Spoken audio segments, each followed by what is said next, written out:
see 5 people. These are the participants of okay. And someone on the, okay, hello. Hello. Hello, okay. Hello everybody. Welcome Cecilia. We are now streaming online. And thank you for accepting this invitation. My name is Valerio del Baglivo. I'm a visiting curator of UNIDEE, the residency and the workshop program of Città dell'Arte. Today we are broadcasting a talk of Cecilia Widenheim, director of Tensta Konsthall, Stockholm. This is the last of a series of 4 presentations we've been doing along the last 2 weeks. We had the pleasure to talk with Charles Esche, director of Van Abbe Museum, Francis McKee, director of CCA Glasgow, yesterday with Melanie Boteloup, director of Beto Salon, Paris. The entire program is called Modes of Instituting. It marks the 20th anniversary of UNIDEE. And beside presentation of museum director, we actually organize a series of workshops for 8 participants coming from all around the world, inviting artists who initiated their own organization, which are somehow intervening in the social realm. Again, we had the pleasure to have Kobe Mattis and Stefano Watney, Annette Kraus and the deputy director of Casco, Utrecht, Jolande van der Heide, Gianna Graham and Valeria Graziano, and we just finished a 3-day section with Vic van der Poel. I wanted to say a very big thank to the participants who spent their time and energy to discuss alternative ways of instituting. They, as I said, they come from different parts of the world. They all run a space. Their names are Agi Abdullayev, Gaia Di Lorenzo, Nicolas Ferrara, Giulia Floris, Carlotta Sofia Grassi, Maj Nasrallah, Yates Norton, and Carolina Ongaro. We are very pleased to have Cecilia tonight, and I wanted to, before giving her the stage, I wanted to read her biography. Cecilia Widenheim is director of Tensta Konsthall. During her time as director of Mammo Kunstmuseum 2012-18, she initiated several research projects based on the collection.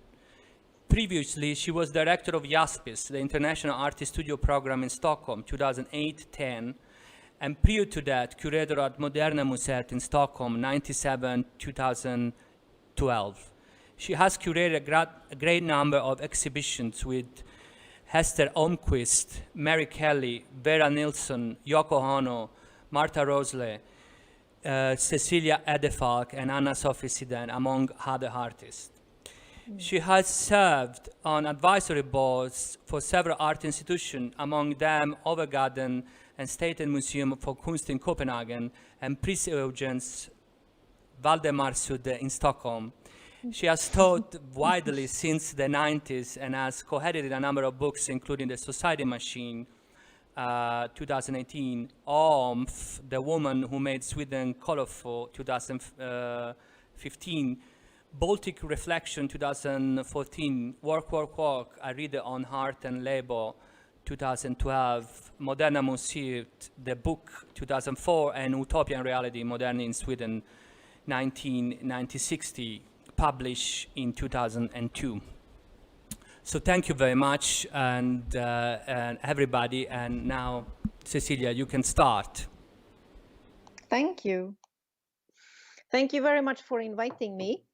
Do you hear me okay? Yeah, perfect. We do hear you very well. Everything is okay. We see you and hear you very well. Super.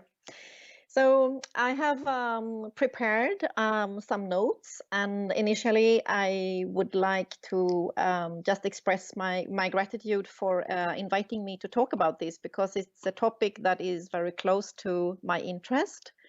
And also now hearing my CV and my biography, you understand that I have spent quite a big part of my life within museum structure, but I often also had the role of developing different parts of institutions, which has been very challenging, but also extremely interesting for me professionally and personally, of course. And today I'm going to talk about Tensta Konsthall, where I'm now the director, and I have to make clear from the beginning that I just started. So I'm learning, getting to learn the institution right now. I started in February, and I'm still realizing the program that was curated and put together by my predecessor, Maria Lind, who has been running Tensta Konsthall for the last 8 years. And we have, Maria and me, we have co-curated a show that is on right now. So I will show you some images and I will talk about the institution. And just also a brief note on modes of instituting, which sounds a very interesting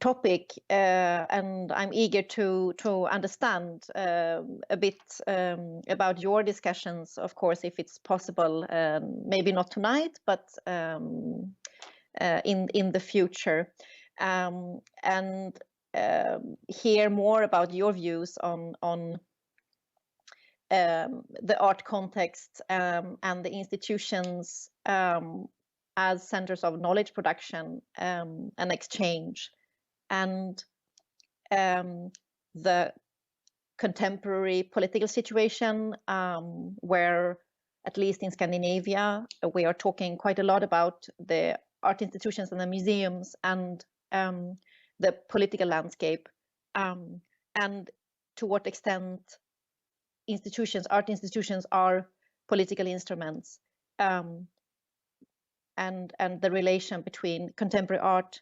and reform, and the work on reform in society. I'm now going to try to share my screen with you. Do you know how to do it? There is an icon with two square. It should be on your right. Do you see it now? No, not yet.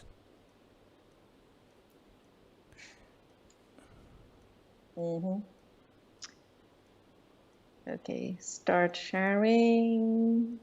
Yes, now we see it.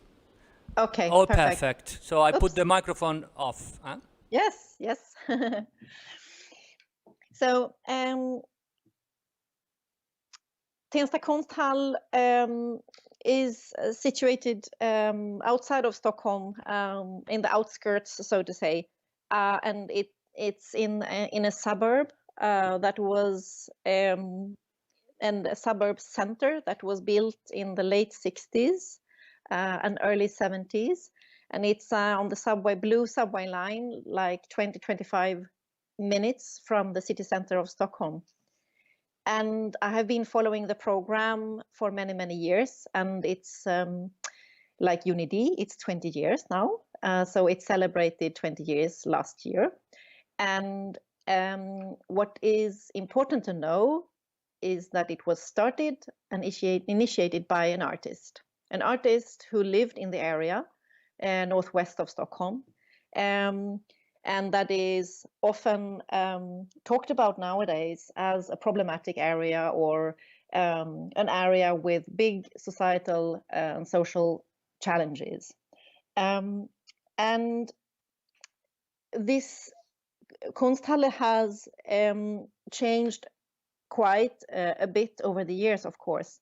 But we need to know that it is started as a local initiative, and the main goal for it today, and still the characteristic of it, is international contemporary art exhibitions and a locally embedded program with a lot of activities that are, I would say, a kind of response to a local need or to local initiatives, or a way for the art center to have a dialogue and produce things together with contemporary artists who are interested in this specific context.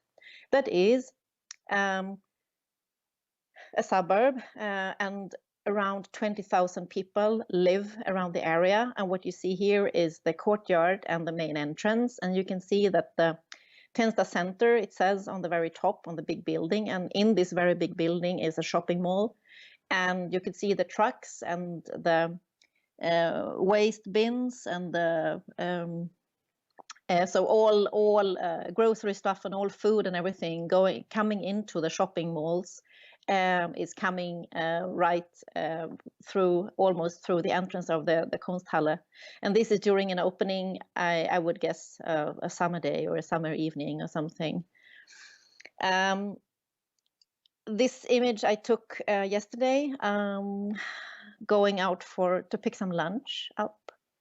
And Tensta Center today is a place where about 90% of the inhabitants have a translocal background, and the biggest languages spoken are Swedish and Arabic, Somali, Turkish, Kurdish, the biggest languages spoken.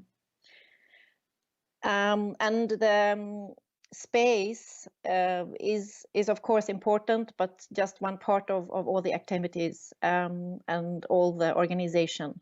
The team is small, we're like 7 people, and this is the main exhibition hall, an image that we took last week. So it's the present exhibition curated by Maria Lind, my predecessor, and part of her program that finishes now at the turn of this year. The exhibition, I will talk more about the exhibition in a moment, but you could see, I mean, the kind of space we have. It's a former storage, furniture storage. And a lot of the activities are connected to a collaboration with artists. And the Konsthall started working with Ahmet Ögut, and Ahmet Ögut's ideas around the silent university, and connecting this with the language cafe that comes together twice a week with language courses, learning Swedish or learning Arabic. And this is in the kind of lobby area of the Konsthall, and you can see one of my team, Faima Alabulsi, who is standing to the left in the picture. And Fahima is in constant dialogue with Ahmet Ögut about his ideas of people moving around with a lot of knowledge, like almost ticking bombs, and not being able in many cases to perform professions or perform different skills because of regulations and language issues. This is the Silent University, and I'm sure you know about this project. That is not a project, that is more like actually tools and ideas around language and knowledge exchange. This is a women's cafe, and the women's cafe, they meet 3 times a week. They speak a language that could be called textilish, or the language of textile and craft. They come from all over the world, but they started getting together 3 times a week, creating a safe zone for women who, many of them did not enter work life in Sweden for different reasons, but they need to get together, and they choose to do it at the Tensta Konsthall.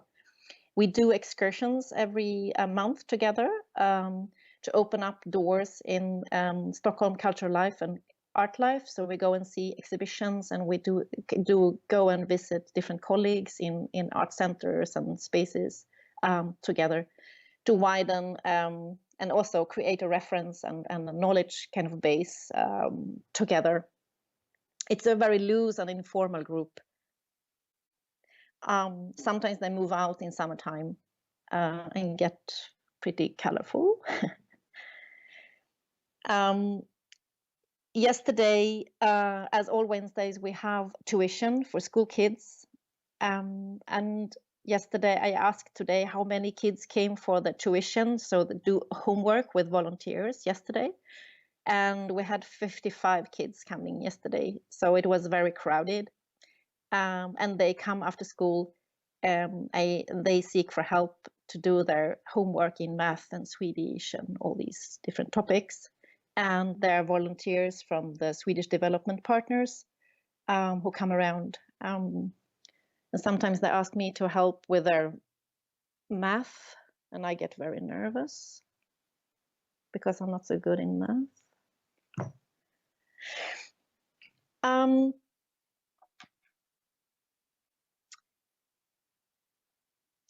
Some activities are initiated by artists that the Konsthall is interested in working with, and some activities just happen because there is a need for it. And this is a typical just come together. Someone goes on Facebook and says, we need a space to get together and draw. Could we use Tensta Konsthall? And suddenly this is happening. So a lot of also pop-ups kind of events happening.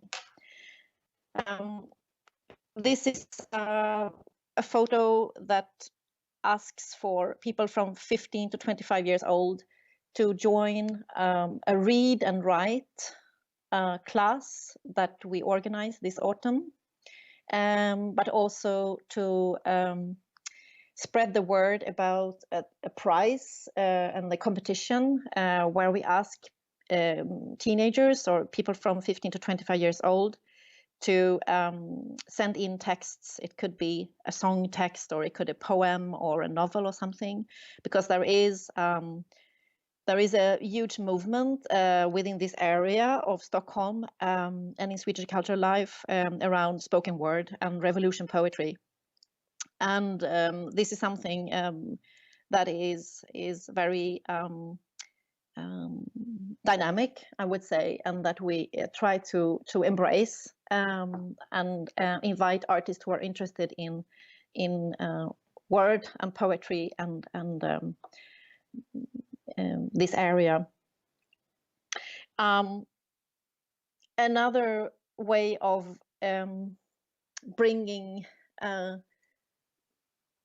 the artist in contact with our neighborhood is taking place during our camps, and we do summer camps, and we do camps every time there is a leave from school, and the kids, a lot of kids who live in the neighborhood, they do not travel, and there is no school for a week or maybe the whole summer, and then we do camps. So here we are working with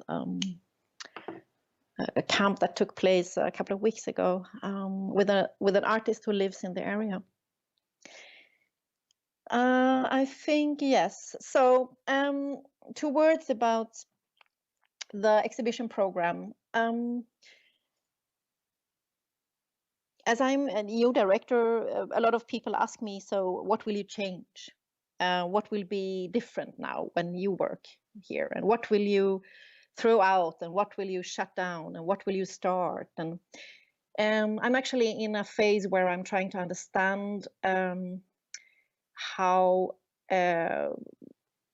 the space can work as and function as a space for learning and for different encounters, and how the exhibition program could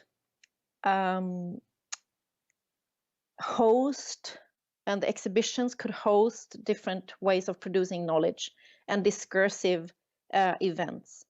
And of course, this is this is one of the most inspiring and I would say exciting parts of working with this kind of organization. This project that is on right now, it's called Sites of Future, and it is an investigation and a research done by the Konsthall together with 4 artists and 4 sites. So 4 different places, and all these places, Tensta is one of them, are remote, or they are in the outskirts, or they are looked upon as being in periphery. What this project has done is to understand a bit and research together with artists if there are actually quite a lot of common strands and joint interests between suburb and countryside in societies where state and municipality is withdrawn, the distance to closest hospital is getting bigger and bigger. Suddenly there is no post office. Suddenly there is no bank. Suddenly maybe the gymnasium or the college shuts down and all the kids have to travel. Suddenly you have a feeling that you're left somewhere where Sweden is not, or where society is not maybe so interested in being an actor or an agent. And so this project, Sites of Future, looks into Hallstavik together with Christian Nyampeta, the artist. And Low is looking into Sorunda, which is in the middle of nowhere, but an amazing place if you go there. And Joar Nango, the Norwegian architect with a Sami origin, is looking into some of the areas in Tensta, and so on and so forth. And Suki Kang, the Korean artist, has been working with Brännkyrka and researching something that is so important, and to understand the local organizations that are maybe not organized by society, but organized by passion, interest,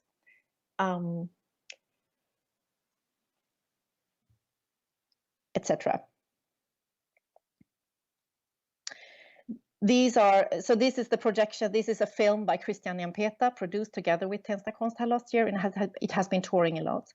This is an image of the works, beautiful copper jewelry made by Joar Nango. And this is Suki Kang visiting one of these spaces outside of Stockholm. Now, I would like to say, talk a bit about a project that was on last summer and that is now touring in Sweden, and where I, together with Maria Lind, we did a deep search into a museum collection in the south of Sweden. And we asked the collection if there were any traces of exile and migration. And we came out with things that we would never had thought of finding in a museum collection in Sweden. Fantastic artists, fantastic artworks, amazing stories, but also something that provoked a lot of discussions about experience of migration and exile in contemporary art, but also going back 100 years. And what you see here is Curated Lab from Konsthall University in Stockholm, where a Curated Lab run by Joanna Warsa, and we did research together with this group. And here you see a work by Luca Frey in the foreground, and prints of different kinds from different periods in the background. And the basis for our research was events in 1945, when the museum and the museum collection we really looked at, they hosted refugees from concentration camps coming to Scandinavia, coming from Sweden after the ending of the Second World War, 1945. So this is the art gallery of the museum we researched together, and it was turned into a refugee shelter in May 1945. And it also, this event also provoked artists, contemporary artists, to do this kind of, this is a monumental painting, like 4 meters wide, and depicting the refugees from the concentration camp Ravensbrück coming to the museum, and the museum director saying to his staff, okay, we need to shut down and we need to close the museum for ordinary visitors, and we need to host people coming from the camps. For how long? Well, they didn't know. So over 700 refugees spent a week or a month or maybe or almost half a year living together with the artworks in the museum. And this was, of course, a research within the history of the institution, but it was also a research dealing with representation and museum and institutions being quite young, and also art history being so young discipline, and so connected to nation building and nationalism and self-image. So, and also I must tell you that the group of Curator Lab was a very international group. So I think me and Maria, we were the only Swedes, and the rest of the whole group was from all over the world, which was a fantastic experience also to research the material together. And what you see here is when we brought all this material to Tensta and made, we asked Luca Frey, who is based in Copenhagen, Malmö, but born in Lugano, to make a display for us. And you can see some metallic kind of display structures, and also an exhibition design he made for us. So we did a quite eclectic display of contemporary and modern art. And here you can see one of the pieces, the first pieces that you saw when you entered the show, and it's the Emigré, the Emigrant, by Lotte Laserstein, a female German painter. I don't know if you know her work, but there have been big retrospectives of her work in Berlin and Frankfurt recently. And this is one of the pieces that is in the collection that we researched, and such a wonderful example of artworks being made in exile, and talking about informal networks of Jewish people gathering in Stockholm during the war, and creating informal networks between artists and, in this case, a lawyer that is depicted in this picture, Mr. Walter Lindenthal.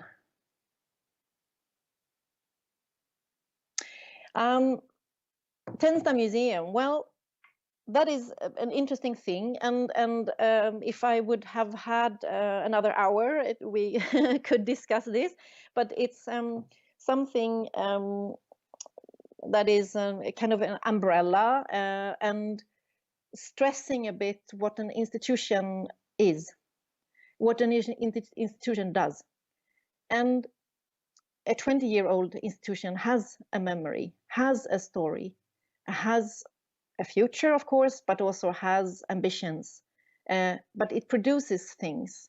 And as we all know, working with smaller institutions and organizations, it's a constant stress for us to document, to understand, to archive, and to work for people in the future to have a reasonable chance of understanding what we try to do. And Tensta Museum is claiming, okay, Tensta is an important place for many people, and it has a history, and a museum is something that would maybe provoke a bit in the eyes of authorities, but also in the eyes of the art world, that actually we're producing work here, we're producing knowledge here, plus inspiration, plus dialogue, plus learning, plus.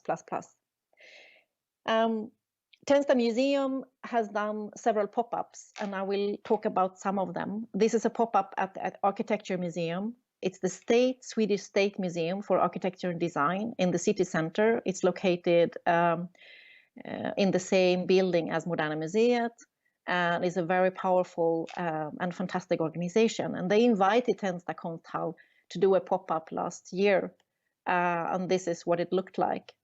So parts of the organization, but also several of the artworks that have been produced in Tensta were on display in a show that was very, very interesting. If anybody's interested, it was called Public Luxury. So luxury for the public, discussing publicness and what is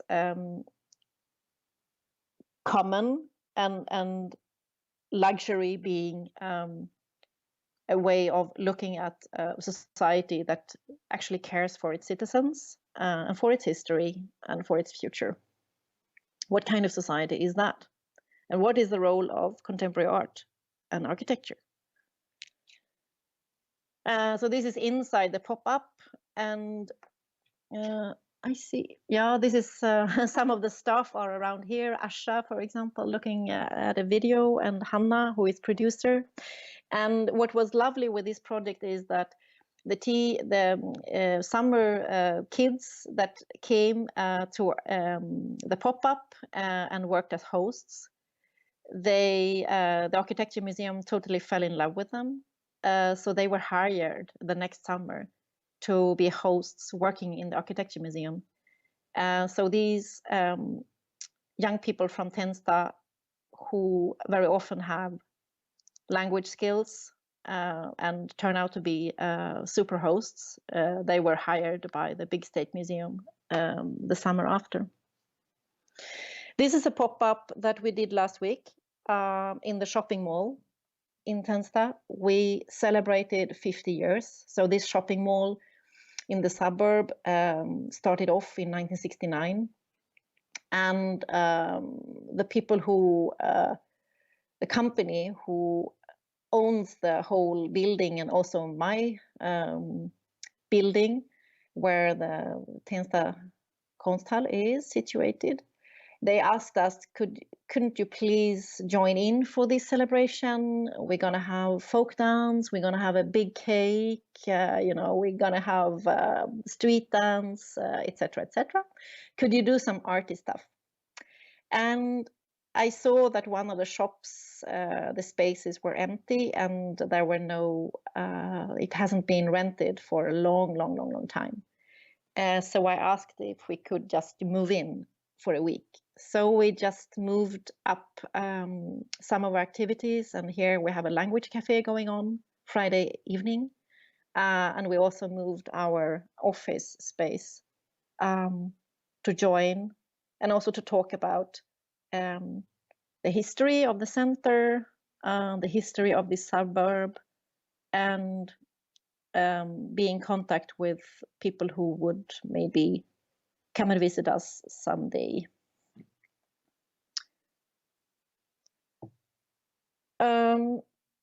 This is in our garden, and we have an allotment, we have an urban garden space together with 80 other people who grow things, and you could see my colleague Faima now, I think this last summer, I took this picture. And the urban gardening is a space where we bring the summer camps, but we also have an open air classroom for different groups who could move out. But we also are part of a network discussing the area and a sustainable future of the area. And in the background, you could see Tensta, so the dwelling houses and the center. And this is a festival we organize together around cultivating and growing things, which is highly diverse and highly cosmopolitan and highly international business in this area, because a lot of people grow things and they bring different experiences of growing, mostly things that you can eat from all over the world. So a lot of Turkish style and Thai style and Middle Eastern style ways of cultivating. And this feeds into something that we are working on called field studies, because we try to understand what are the organizations that we don't know of, but that are active in our vicinity, in our neighborhood, and in the rural landscape around this suburb. So this is an image from a walk we did together with artist Geir Holm and Sessa Jørgensen last spring. We will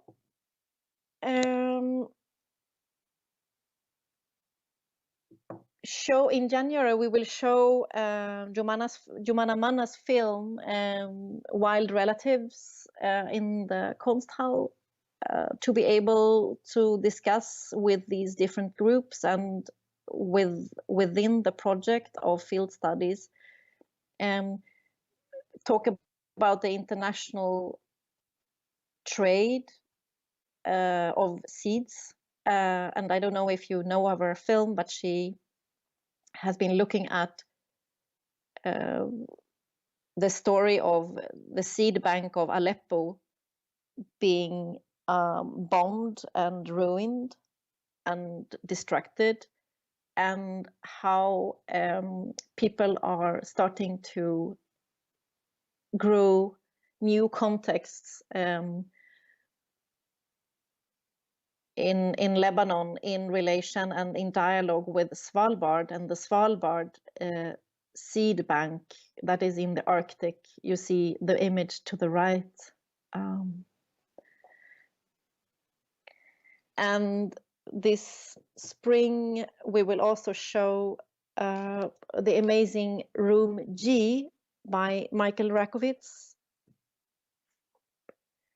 that is now having a big exhibition at Castello di Rivoli in Turin. And this is a new work by Michael that he produced this year. And here my team is talking to Michael about installing the piece in Tensta. This show opens in mid-February. And what you see behind are panels that are kind of putting us now in dialogue with the ancient Assyrian temple and his project that has been going on since 2007, discussing the looting and the market of antiquities leaving Iraq and Nimrud, but also being destroyed during the invasion, the US invasion to Iraq, but also being now destroyed as a symbolic action by ISIS.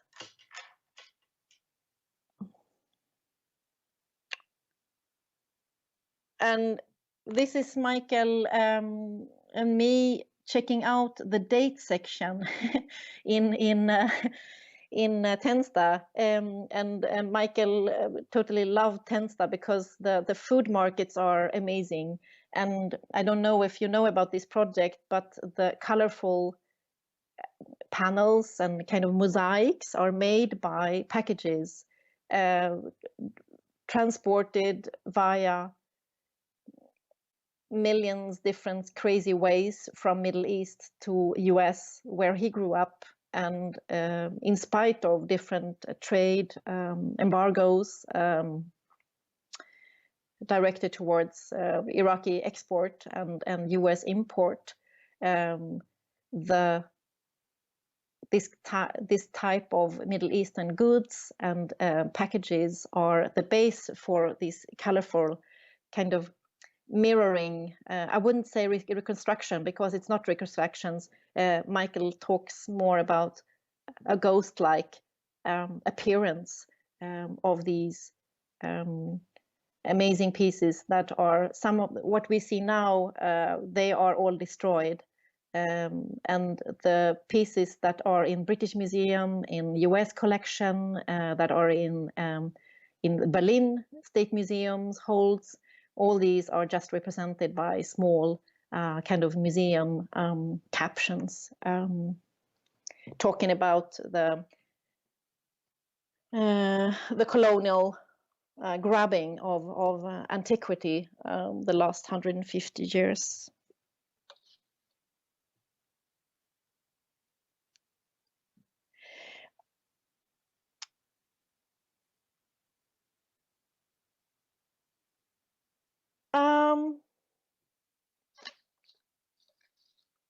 I think I talked a bit about the main activities and some of the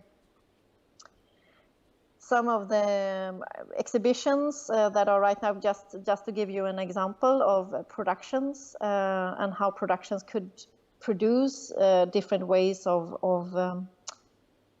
creating exchange and dialogue, and Yes. instead of talking about integration, that is very much pushed down our throat. Talk Cecilia, about interaction. Yes. sorry for interrupting, but can you put your camera on now? Can you reestablish? Yeah, sure. Thank you. Sure. Sorry, because otherwise I'm here. from internet they see only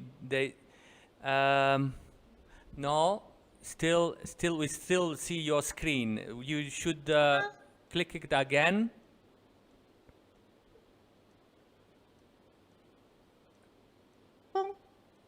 Yes, now we see you. Perfect. Thank you. Sorry.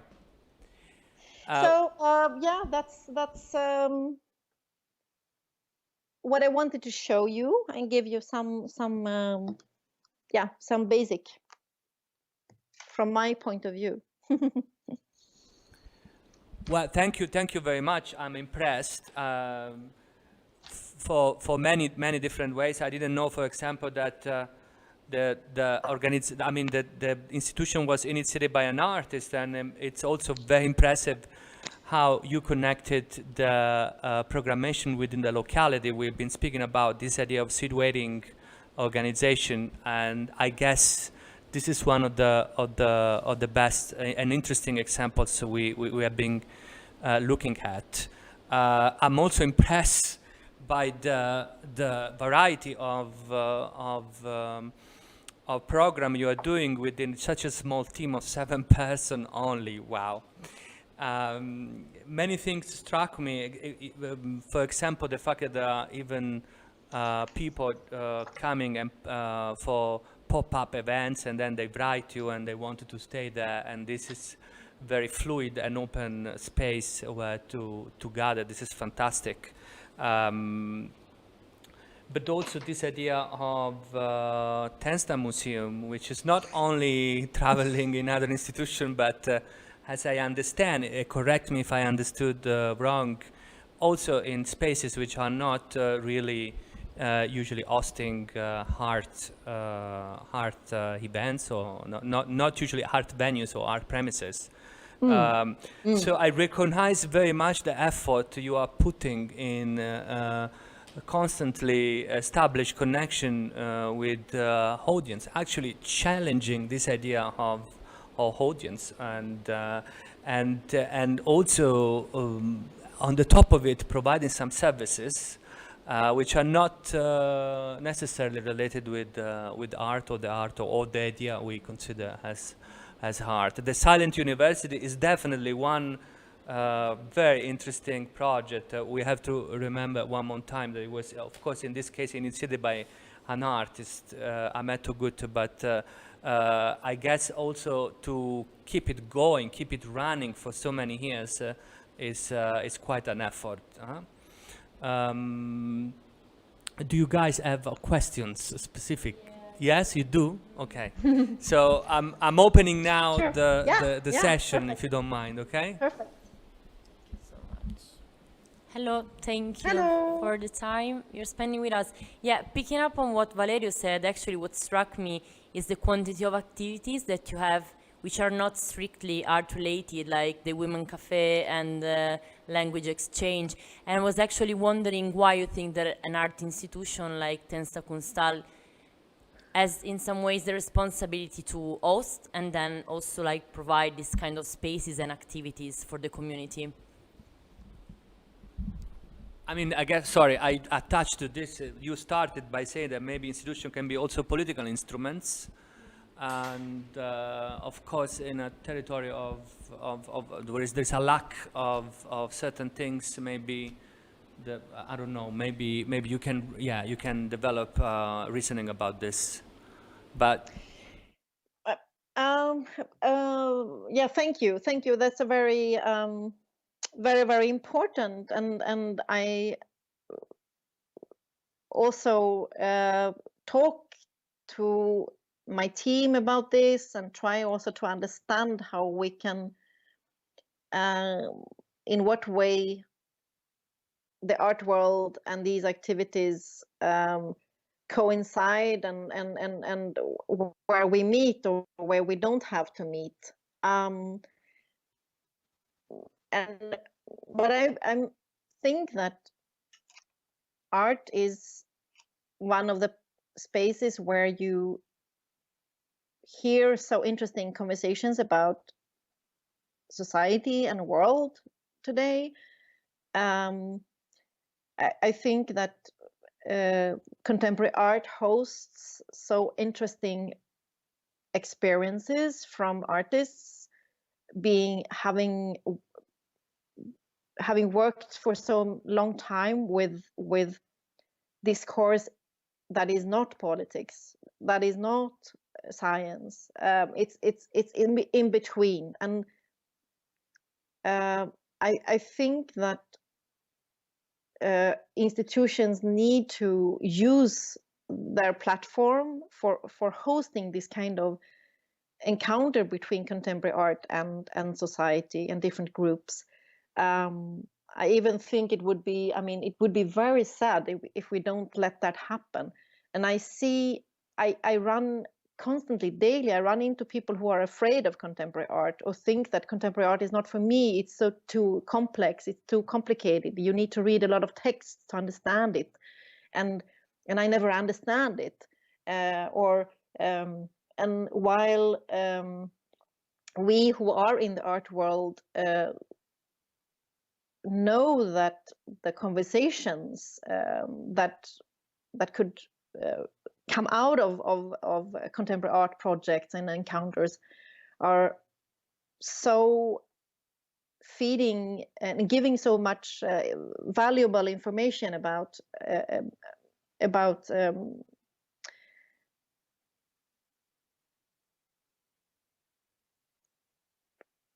living conditions, all sorts of things. What it is to be a human being, and also I would say the global context, where the artistic experience of being able to work within borders, or so many artists who grew up in one context and they get an art education in another context, and then they start working in a third context, and maybe they show their work in a fourth context. And this experience is amazing for people to understand. Yeah, I don't know if this is an answer, but Well, I guess there is not one answer, and it's of course a very open question. But yes, of course it is. One more time, another comment I wanted to say, which is related to this. I guess also this to bring it back to maybe the idea of instituting as something that constantly has to be redefined. I think what you are doing in practice is really to open up constantly the museum to practices that also redefine the museum constantly. So you somehow decided to have a program of things that are happening that reconstitute the museum in a constant way. So there is a space for the institution to change, to constantly address a different possibility, and this not from a top-down maybe vision, but also including people that are neighbors, that are living around you. I think this is very generous. Do you have other questions? No. I can Yeah, please respond to this. Yes.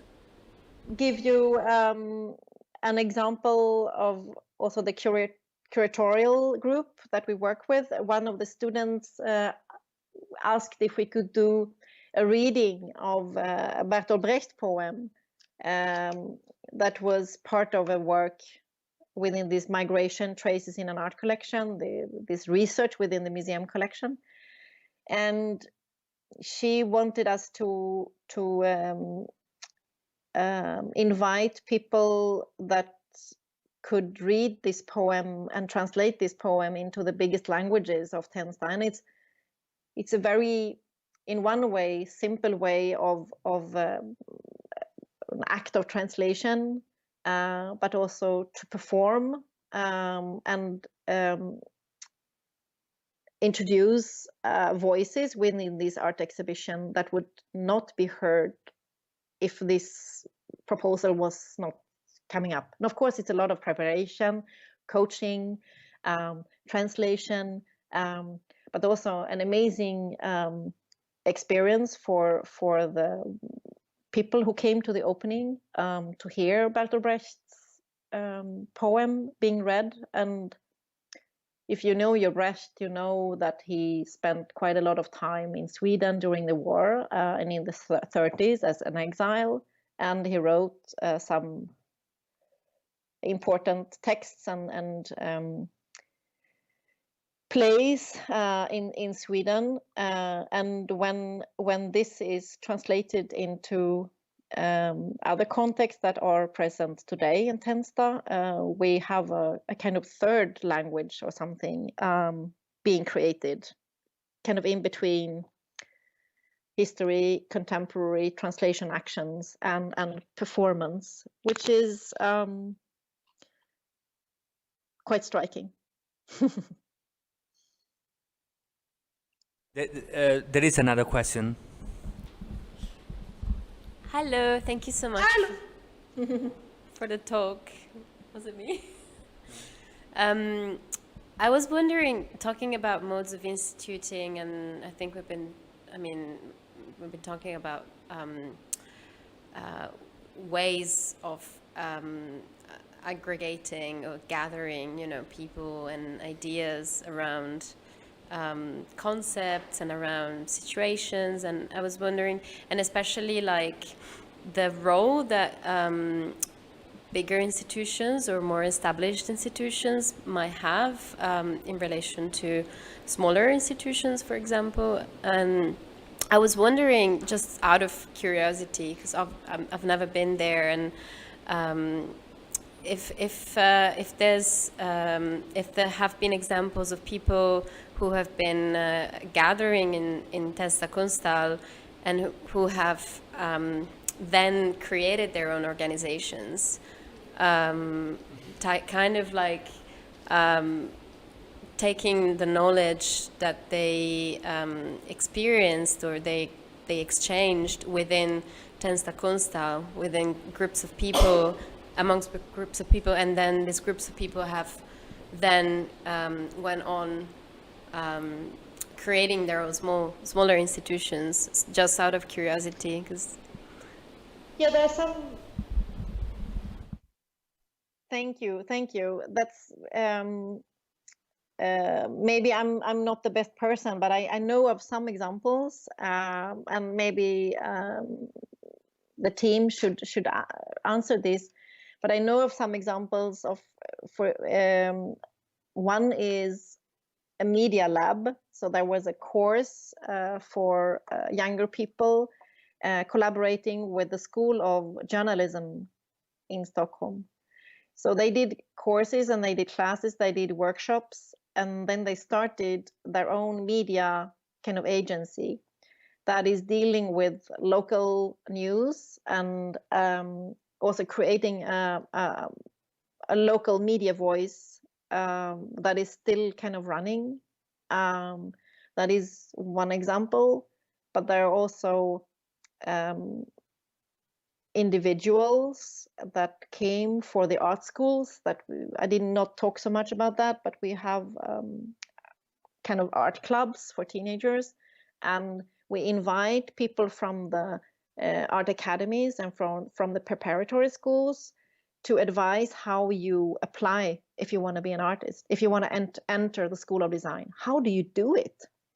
Because I mean, it's so complicated if you cannot.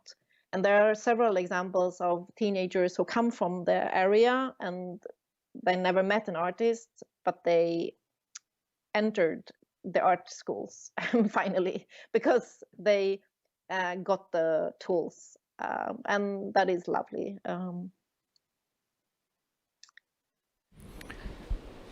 One more, like a question are popping up one after another. Sorry, maybe the last one, and then we'll leave you. Hello, thank you again. I was just wondering, because you were showing and talking about working with the local communities, and it seemed very full, like, and also like from the website and even from the workshops you are doing, it seemed like you are working very much with the refugees and with the immigrant community. I was just wondering, could you maybe give us more information in how do you work, how do you get people into workshops? And because it seemed like a small town, but still like you get lots of people to participate in workshops. Like, how does it happen and how do coordinators work with that? Thank you. Yeah, but also maybe you can also explain on close to this. You can also explain better what is the project of the Silent University, which is also connected to this. Maybe it's a good example.